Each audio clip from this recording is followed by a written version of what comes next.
نحمده ونستعينه ونستغفره ونؤمن به ونتوكل عليه ونعوذ بالله من شرور أنفسنا ومن سيئات أعمالنا من يهده الله فلا مضل له ومن يضلله فلا هادي له ونشهد أن لا إله إلا الله وحده لا شريك له وأشهد أن محمدا عبده ورسوله أرسله بالحق بشيرا ونظيرا وداعيا إلى الله بإذنه وسراجا وقمرا منيرا أما بعد فإن خير الحديث كتاب الله وخير الحدي حدي محمد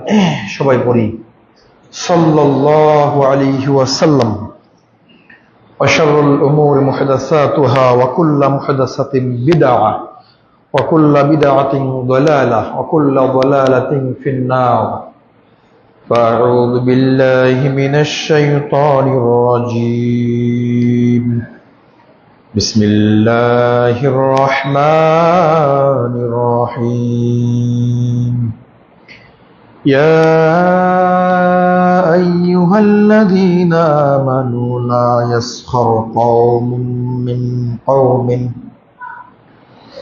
من قوم عسى أن يكونوا خيرا منهم ولا نساء من نساء عسى أن يكن خيرا منهن إلى آخر الآية. وعن أبي هريرة رضي الله تعالى عنه قال قال رسول الله صلى الله عليه وسلم لا تحاسدوا ولا تنجشوا ولا تباغضوا ولا تدابروا ولا يبيع بعضكم على بيع بعض وكونوا عباد الله إخوانا المسلم أخو المسلم لا يظلمه ولا يخذله ولا يحقره التقوى هاهنا ويشير إلى صدره 3 مرات إلى آخر الحديث رواه মুসলিম।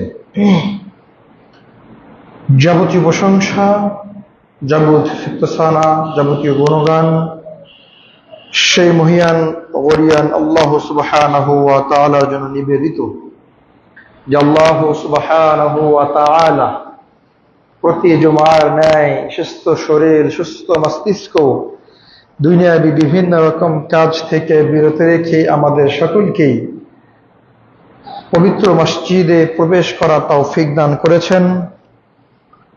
সে আল্লাহ পাকের দরবারে লাখো কোটি শুকরিয়া আদায় করি, সকলেই অন্তঃস্থল থেকে পড়ি আলহামদুলিল্লাহ। অতঃপর দরুদ ও সালাম বর্ষিত হোক সাইয়্যিদুল মুরসালিন খাতামান নবিয়্যিন রাহমাতুল লিল আলামিন, বিশ্ব মানবতার মুক্তির দূত, সর্বযুগের সর্বকালে সর্বশ্রেষ্ঠ মহামানব আপনার আমার প্রিয় নবী কলিজার টুকরা জনাবে মুহাম্মদুর রাসূলুল্লাহ সাল্লাল্লাহু আলাইহি ওয়াসাল্লাম, যেই নবীর আনিত বিধানকে প্রতিষ্ঠা করাই আমাদের জীবনের প্রধান লক্ষ্য,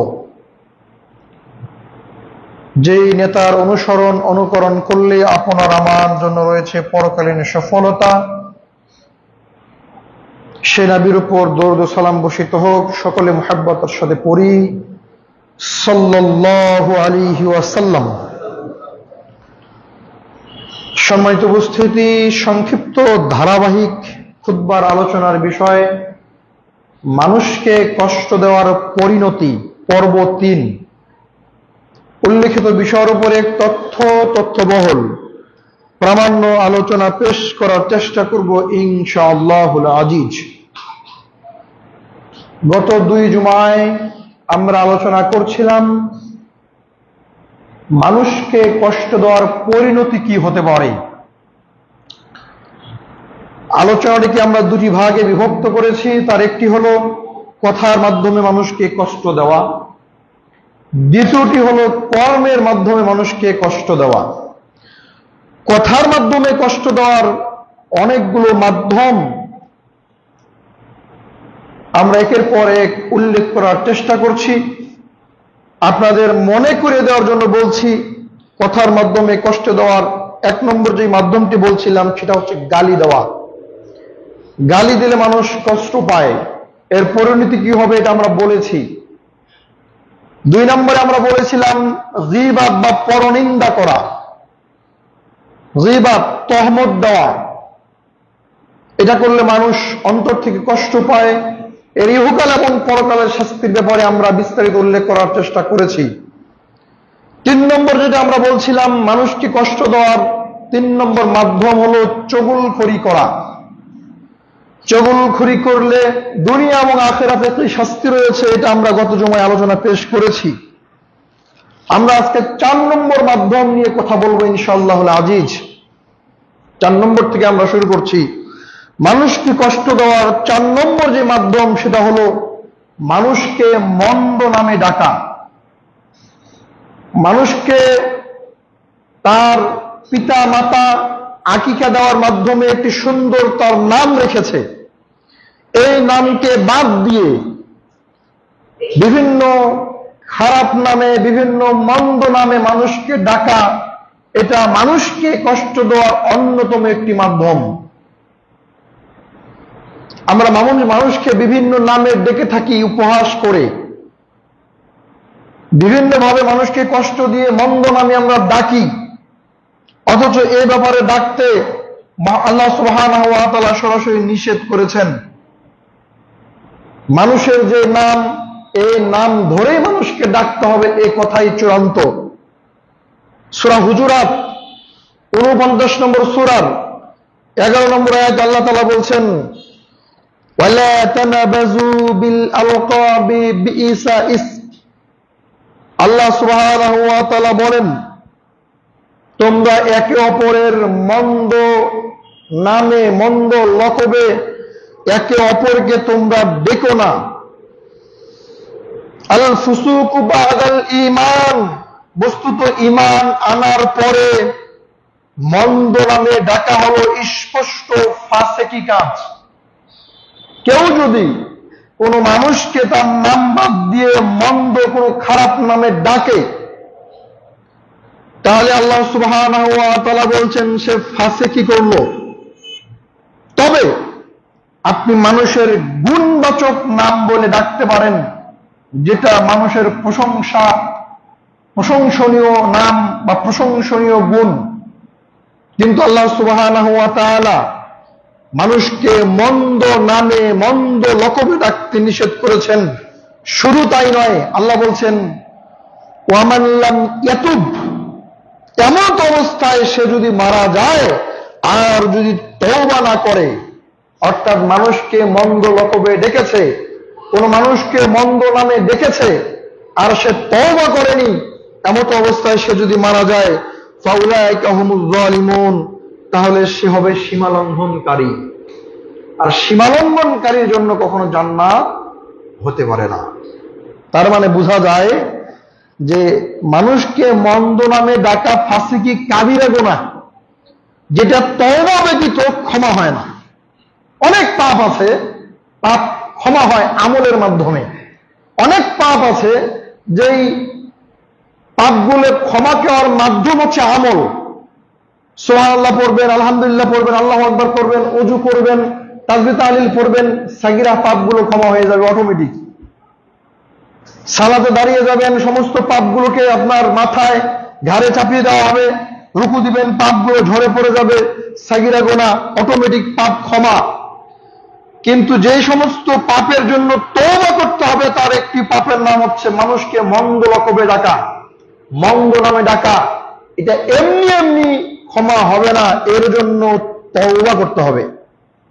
আল্লাহ বলছেন তওবা যদি কেউ না করে সে হবে সীমালঙ্ঘনকারী, আর সীমালঙ্ঘনকারীর জন্য কখনো জান্নাত আশা করা যায় না। আবু দাউদ 4962 বর্ণিত হয়েছে, জুরাইরা ইবনু জাহাক রাদিয়াল্লাহু তাআলা বর্ণিত, তিনি বলেন যে আমাদের বনি সালিমা সম্পর্কে এই আয়াতটা নাজিল হয়, যে আয়াতটা আমরা বললাম, এই আয়াতটা নাজিল হয় বনি সালামা সম্পর্কে। তারা একে অপরকে মন্দ নামে ডাকতো। আল্লাহ সুবহানাহু ওয়া তাআলা এজন্য এই আয়াতকে নাজিল করলেন, খবরদার তোমরা একে অপরকে মন্দ নামে ডেকো না। এই আয়াতের ব্যাপারে আরেকটা হাদিস আসছে, সেটা হলো আবু দাউদের 4962-তে বর্ণিত হয়েছে। রাসূল সাল্লাল্লাহু আলাইহি ওয়াসাল্লাম যখন, সাহাবীরা বলছেন, আমাদের মাঝে আগমন করলেন, তখন আমাদের এক একজনের 3, 4, 5টা করে নাম ছিল।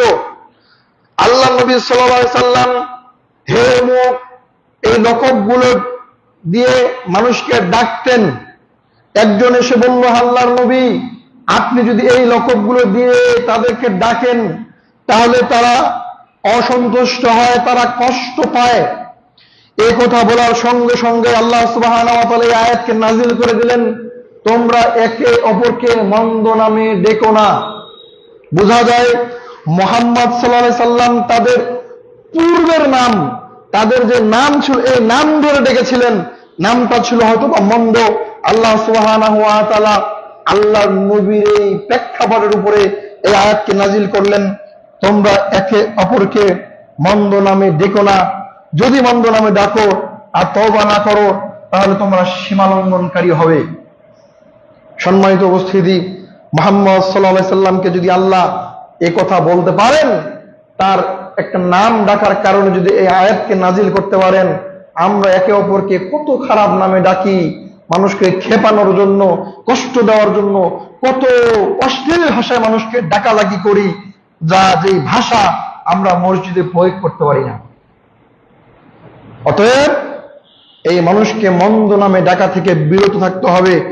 মানুষের নাম ধরেই মানুষকে ডাকতে হবে। যদি তার গুণবাচক কোনো ভালো নাম থাকে সেটা ধরে আপনি ডাকতে পারেন, কিন্তু কোন মানুষের খারাপ মন্দ নাম লকব দিয়ে মানুষকে ডাকা যাবে না। আল্লাহ সুবহানাহু ওয়া তাআলা নিষেধ করেছেন।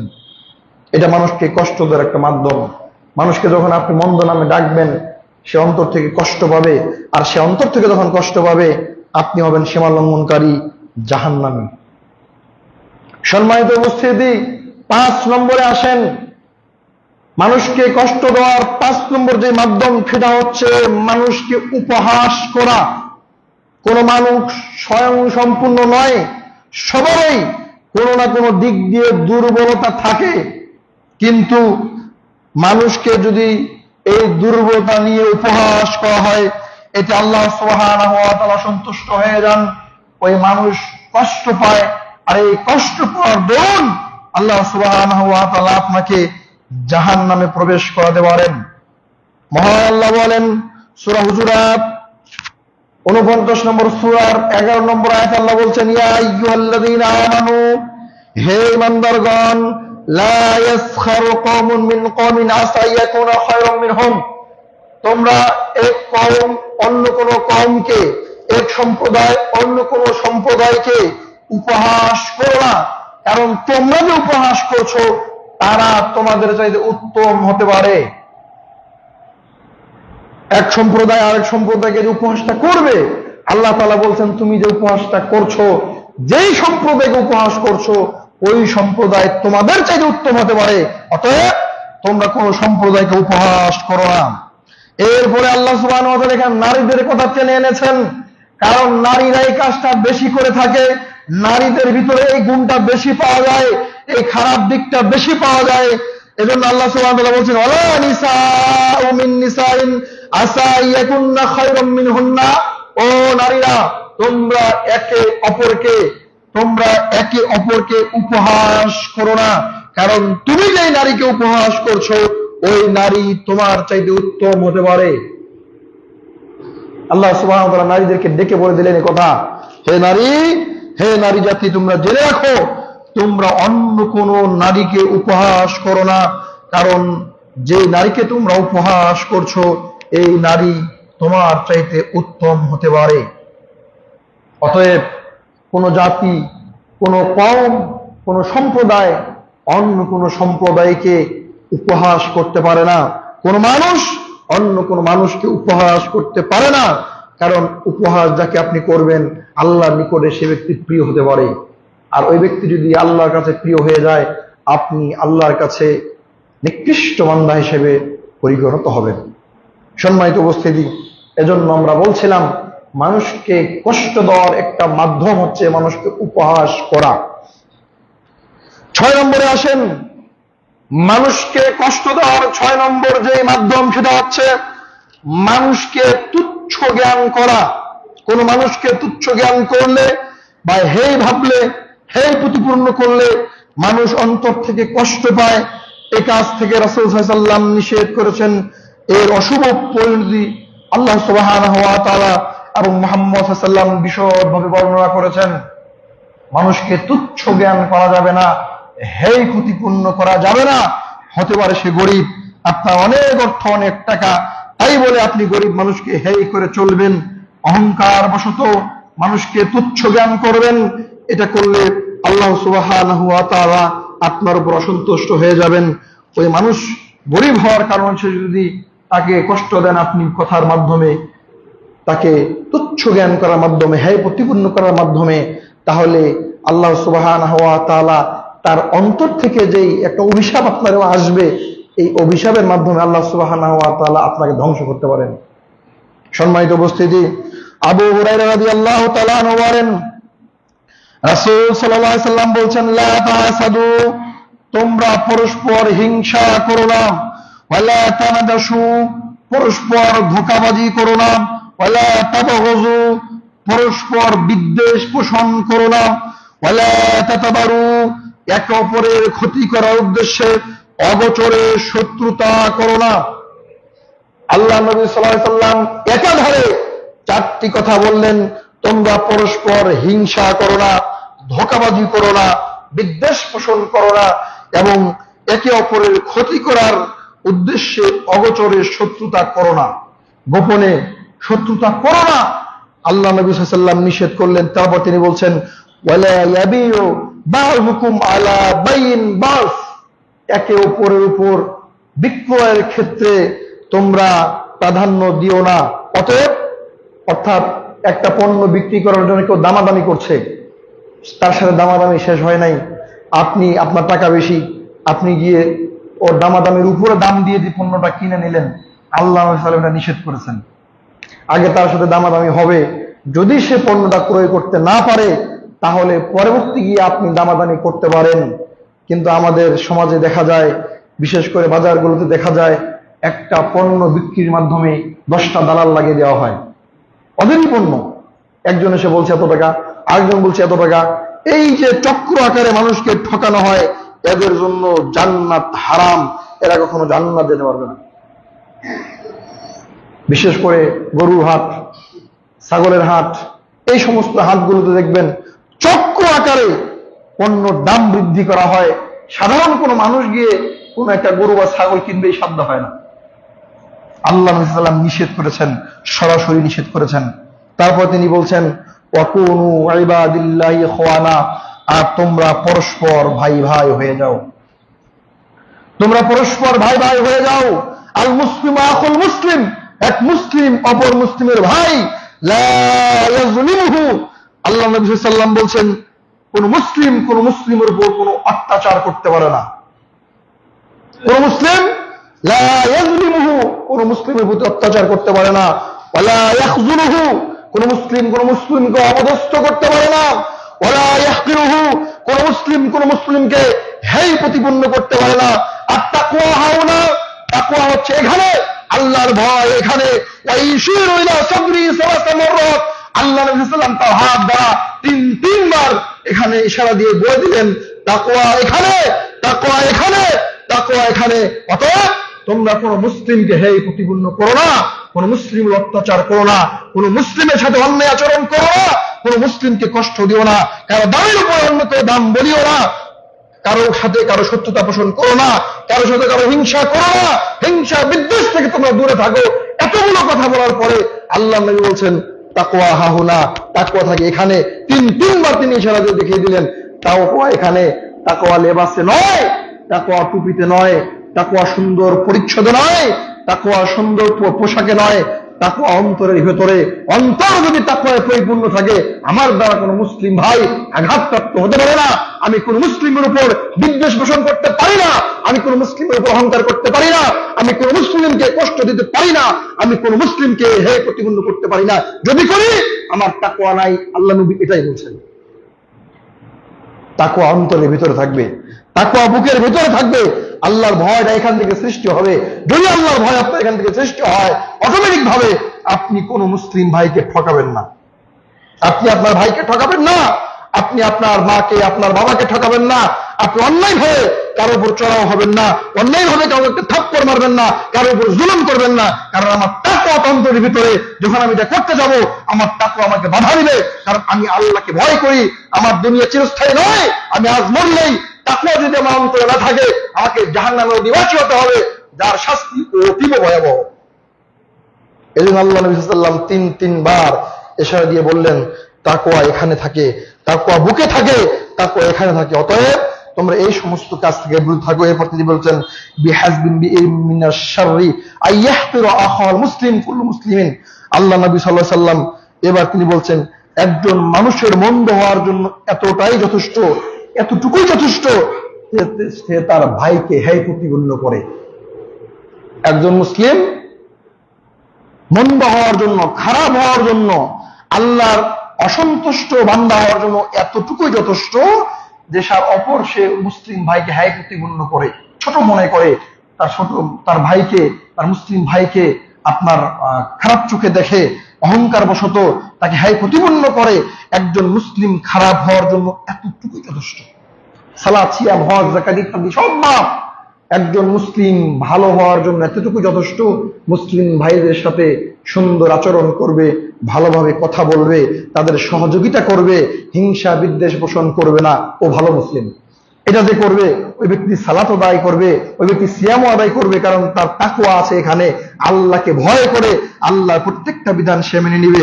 আর যার ভিতরে আল্লাহর ভয় নাই, সে ব্যক্তি মুসলিমদেরকে কষ্ট দিবে, হ্যাঁ প্রতিপূর্ণ করবে, হিংসা করবে, বিদ্বেষ করবে, অত্যাচার করবে, ইত্যাদি করবে। এরপর তিনি বলছেন, কুল্লু মুসলিম আলা মুসলিম হারাম। এক মুসলিম অপর মুসলিম উপর হারাম হলো দামহু, তার রক্ত। একজন মুসলিম আরেকজন মুসলিমের শরীর থেকে রক্ত ঝরাবে, এটা কল্পনা করা যায় না, এটা হারাম। আল্লাহ নবী সাল্লাল্লাহু আলাইহি ওয়াসাল্লাম বলছেন, আমি গত জুমা হাদিসটা বলেছি যে মুসলমানের সাথে যদি কেউ যুদ্ধ করে, মুসলমানের যদি রক্ত ঝরায়, তাহলে সে আল্লাহর নবীর উম্মতের অন্তর্ভুক্ত হতে পারবে না। দেখেন দেশে যত মারামারি হচ্ছে, যত হত্যাকাণ্ড ঘটছে, মুসলমানকে বাড়ছে। আর এটা মারার সবচাইতে বড় একটা কারণ হচ্ছে আমাদের দেশের গণতন্ত্র। এই গণতন্ত্র আপনাকে আমাকে শিখাচ্ছে একদলের মানুষ আরেক দলকে মারতে হবে, একদল মানুষ আরেক দলকে হেয় প্রতিপন্ন করতে হবে, একদল আরেক দলকে হেয় প্রতিপন্ন করে ক্ষমতা ঠিক রাখতে হবে। এই শিক্ষা আমাদেরকে গণতন্ত্র দিচ্ছে, কারণ এটা মানব রচিত বিধান। এই বিধান যদি কেউ মেনে চলে দুনিয়াতে, যে নাম দিয়ে চলুক না কেন, এই বিধান যদি কেউ মেনে চলে, সে প্রকৃতপক্ষে আল্লাহ তাকওয়াশীল বান্দা হতে পারবে না, এই কথাই চূড়ান্ত। কারণ মানব রচিত বিধান দিয়ে কখনো ইসলাম চলে না, মানব রচিত বিধান দিয়ে আল্লাহর ইবাদত চলে না, মানব রচিত বিধান দিয়ে আল্লাহর বিধান দেশে কায়েম চলে না, এটা চূড়ান্ত হারাম। সম্মানিত উপস্থিতি, বলছিলাম আল্লাহ নবী সাল্লাল্লাহু আলাইহি ওয়াসাল্লাম বলছেন, এক মুসলিম আরেক মুসলিমের উপর তিনটি হারাম। তার একটা হচ্ছে রক্ত হারাম। কোন মুসলিমকে কোন মুসলিম আঘাত করে এক ফোঁটা যদি রক্ত ঝরে যায়, তাহলে সে এত বড় গুনাহ করলো যে পুরা পৃথিবীর মানুষকে হত্যা করলে যত পাপ হবে, একজন মুসলিমকে বিনা অপরাধে হত্যা করলে একই পাপ হবে। তারা বুঝেননি মনে হয়। শুধু বাংলাদেশ নয়, শুধু ভারত নয়, শুধু পাকিস্তান নয়, শুধু মিয়ানমার নয়, গোটা পৃথিবীতে একজন মুসলিমকে যদি কেউ অন্যায় ভাবে হত্যা করে, তাহলে গোটা পৃথিবীর মানুষকে হত্যা করলে যত পাপ হবে, একজন মুসলিমকে হত্যা করলে একই পাপ হবে। খুব চিন্তার বিষয়, খুব চিন্তার বিষয়। ভেবে চিন্তে আপনাকে পা ফেলতে হবে, যাতে করে আপনি এই পাপের সাথে জড়িয়ে না পড়েন। এই পাপ যদি কেউ করে ফেলে, তার জন্য জান্নাত হারাম, চিরস্থায়ীভাবে হারাম। দুই, ওয়া মালুহু, এক মুসলিম অপর মুসলিমের মাল, এটা হারাম। মাল হারাম বলতে দখল করে নেওয়া হারাম, অন্যায়ভাবে লুটে নেওয়া হারাম। একজন মুসলিম কখনো অপর মুসলিমের মাল লুটে নিতে পারে না, কারণ একজন মুসলিমের দায়িত্ব হচ্ছে আরেকজন মুসলিমের মালের নিরাপত্তা দেওয়া। আমার ভাইয়ের মালের নিরাপত্তা দেওয়ার দায়িত্ব রক্ষণ যখন ভক্ত হয়ে যায় সেখানে কখনো শান্তি ফিরে আসতে পারে না। সম্মানিত উপস্থিতি, এজন্য বলছিলাম এক মুসলিম অপর মুসলিমের মাল ধন সম্পদ কখনো অন্যায়ভাবে ভোগ করতে পারে না। যদি আপনি করেন তাহলে আল্লাহ সুবহানাহু ওয়া তাআলা আপনার উপর নারাজ হয়ে যাবেন, আপনার পরকাল ধ্বংস হয়ে যাবে। 3, ওয়াইরুহু, আল্লাহ নবী সাল্লাল্লাহু আলাইহি ওয়াসাল্লাম বলছেন যে একজন মুসলিম অপর মুসলিমের ইজ্জত আব্রাম এটা হারাম। কোন মুসলিমকে ধর্ষণ করতে পারে না, কোন মুসলিম বোনকে ধর্ষণ করতে পারে না, কারণ তার সম্মান রক্ষা করা ওই মুসলিম ভাইয়ের দায়িত্ব ছিল, তার ইজ্জত রক্ষা করার দায়িত্ব তার ছিল। তার ইজ্জত হানি সে করতে পারে না, আল্লাহ নবী সাল্লাল্লাহু আলাইহি ওয়াসাল্লাম এটাকে হারাম করে দিয়েছেন। আবার বলছি আপনাকে 3টি কথা। আল্লাহ নবী বলছেন এক মুসলিম অপর মুসলিমের 3টি জিনিস হারাম। তার একটা হচ্ছে দামুহু, তার রক্ত হারাম, ওয়া মালুহু, তার মাল হারাম অন্যায়ভাবে ভক্ষণ করা। 3, ওয়াইরুহু, তার সম্মান, তার আব্রাম এটা হারাম, এটা রক্ষা করা প্রত্যেকটা মুসলিমের উপর দায়িত্ব ও কর্তব্য। তিনি আরো বলেন ইন্না মিন আরবার রিবা ইস্তাতাতাল মারই ফি ইরদিল আখি, সবচাইতে বড় সুদ হলো অন্যায়ভাবে কোন মুসলিমের মানহানি করা। পৃথিবীতে সবচাইতে বড় সুদ, এর চাইতে বড় সুদ নাই। 1 টাকা সুদ খাওয়াও সুদ, কিন্তু সবচাইতে বড় সুদ আল্লাহ নবী সাল্লাল্লাহু আলাইহি ওয়াসাল্লাম বলেছেন, আবু দাউদ 4876 হাদিস, আল্লাহ নবী বলেছেন সবচাইতে বড় সুদ হলো কোন মুসলিমের অন্যায়ভাবে তার মানহানি যদি আপনি করেন, এটা হচ্ছে পৃথিবীতে সবচাইতে বড় সুদ। সম্মানিত উপস্থিতি, এজন্য আমরা 6 নম্বর বলছিলাম যে মানুষকে হেয় প্রতিপন্ন করা থেকে বিরত থাকতে হবে। মানুষকে হেয় প্রতিপন্ন করলে মানুষ কষ্ট পায়, আর হেয় প্রতিপন্ন করার কারণে যদি মানুষ কষ্ট পায়, আপনার নামাজ রোজা হজ যাকাত সিয়াম দিয়ে কোনো লাভ হবে না, আপনার জন্য জাহান্নাম। 7 নম্বরে আসেন, মানুষকে কষ্ট দেওয়ার 7 নম্বর পদ্ধতি, 7 নম্বর মাধ্যম হলো মানুষের প্রতি কুধারণা পোষণ করা। কিচ্ছু বলতে হবে না তাকে, তার ব্যাপারে শুধু কুধারণা করবেন, মানুষটা মনে হয় খারাপ। এই যে একটা কুধারণা করলেন, এই কুধারণার মাধ্যমে আপনি মানুষকে কষ্ট প্রদান করবেন, এর পরিণতি অনেক অনেক অনেক ভয়াবহ। আল্লাহ বলেন ইয়া আইয়ুহাল্লাযীনা আমানু ইজতানিবু কাসীরাম মিনাজ যন্নি ইন্না বা'দাজ যন্নি ইসম। আল্লাহ সুবহানাহু ওয়া তাআলা বলেন হে ইমানদারগণ, তোমরা পরস্পর অধিক ধারণা হতে বিরত থাকো, কারণ নিশ্চয়ই ধারণাই হচ্ছে পাপ। ধারণাই পাপ। আপনি একজনের বিষয়ে ধারণা করলেন, ওই কাজ জীবনে করেনি, আপনি ধারণা করে আছেন 1 বছর 2 বছর 5 বছর থেকে ধারণা করে ওর সাথে কথা বলেন না, ওর সাথে উঠা বসা করেন না, ও জানে না কি কারণে আপনি তার সাথে কথা বলেন না, কি কারণে তার সাথে চলেন না, ও জানে না, কিন্তু আপনি তাকে আর চোখে দেখেন, কারণ তার ব্যাপারে আপনি একটা কুধারণা আপনার অন্তরে তৈরি হয়েছে, আপনি এটাকে কখনো প্রকাশ করেননি, এটা কখনো তার সামনে গিয়ে প্রকাশ করে এটাকে আপনি সংশোধন করার চেষ্টা করেননি, শুধু কুধারণা রেখেছেন। আল্লাহ বলছেন এই ধারণাটাই হচ্ছে পাপ। তার মানে বোঝা যায় একজন মানুষের ব্যাপারে যদি আপনি 1 বছর একটা কুধারণা নিয়ে রাখেন, 1 বছর আপনার শুধু পাপই হবে।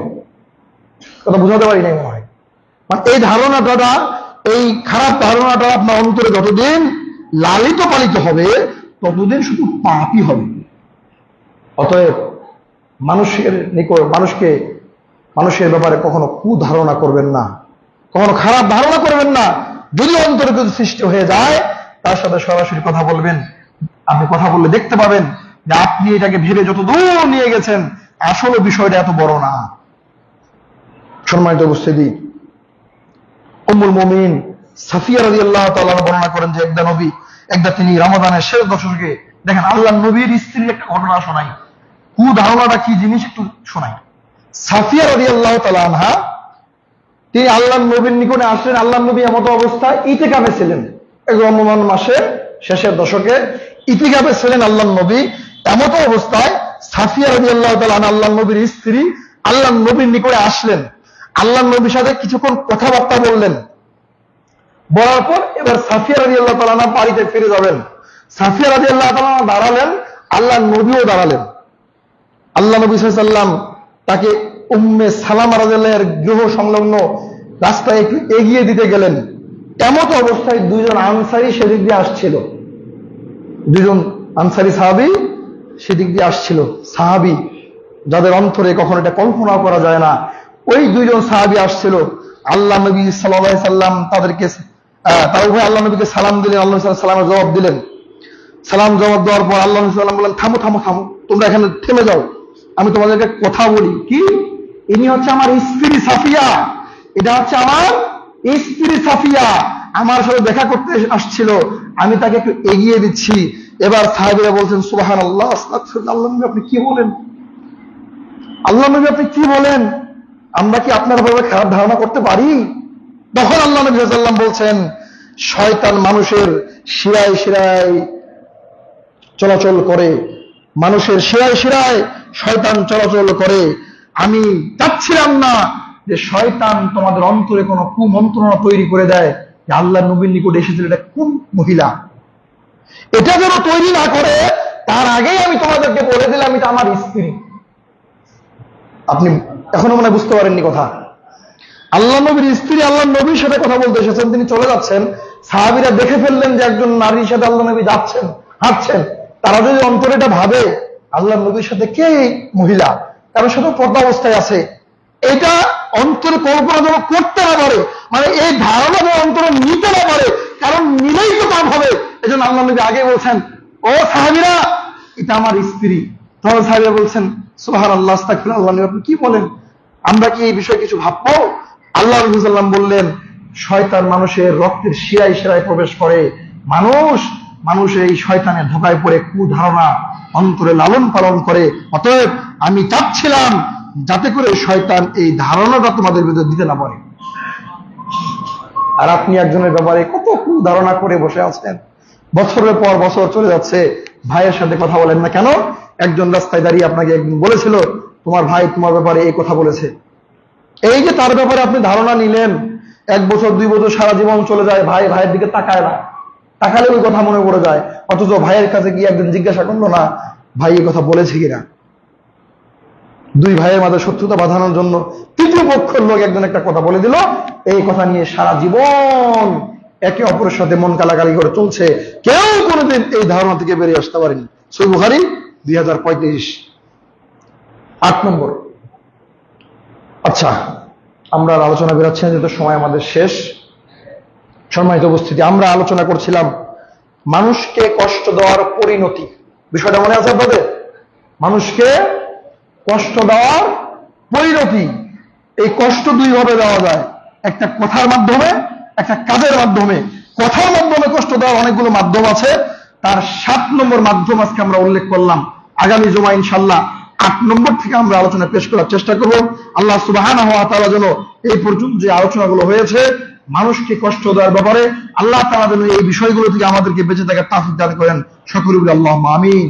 আল্লাহ তুমি বড় রহমান, তুমি বড় ক্ষমাবান, তুমি বড় দয়াবান, তুমি আমাদের অন্তরে এমন শালীনতা বজায় করে দাও, এমন শালীনতা স্থাপন করে দাও, যাতে করে এক মুসলিম অপর মুসলিম ভাইকে আমরা মহব্বত করি, ভালোবাসি, এক মুসলিম অপর মুসলিমের সাথে অন্যায় আচরণ না করি, বিদ্বেষ না করি, অহংকার না করি। আল্লাহ তুমি কবুল করো, সকল আল্লাহুম্মা আমিন। আল্লাহ আমাদের যে পারিবারিক ক্রন্দনগুলো আছে বিভিন্ন কুধারণার কারণে, তুমি আমাদের এই শয়তানকে আমাদের অন্তর থেকে উচ্ছেদ করে দিয়ে আমাদের সুন্দর সামাজিক, সুন্দর ইসলামিক একটা পরিবার গঠন করার তৌফিক দান করো, সকল আল্লাহুম্মা আমিন। আল্লাহ তুমি আমাদের সকলকে ইহদিনাস সিরাতাল মুস্তাকিমের পথে চলার তৌফিক দান করো, সকল আল্লাহুম্মা আমিন। আল্লাহ যারা দুনিয়া থেকে অতিমধ্যে বিদায় নিয়েছে, তুমি তাদের কবর আযাবকে ক্ষমা করে দাও। আল্লাহ আমরা যারা বেঁচে আছি, আমরা যেন তোমার সঠিক বিধান মেনে ইমানকে পাকাপোক্ত করে তোমার ডাকে সাড়া দিয়ে কবরে আসতে পারি, সেই তৌফিক তুমি দান করো, সকল বলি আল্লাহুম্মা আমিন। বারাকাল্লাহু ফিকুম।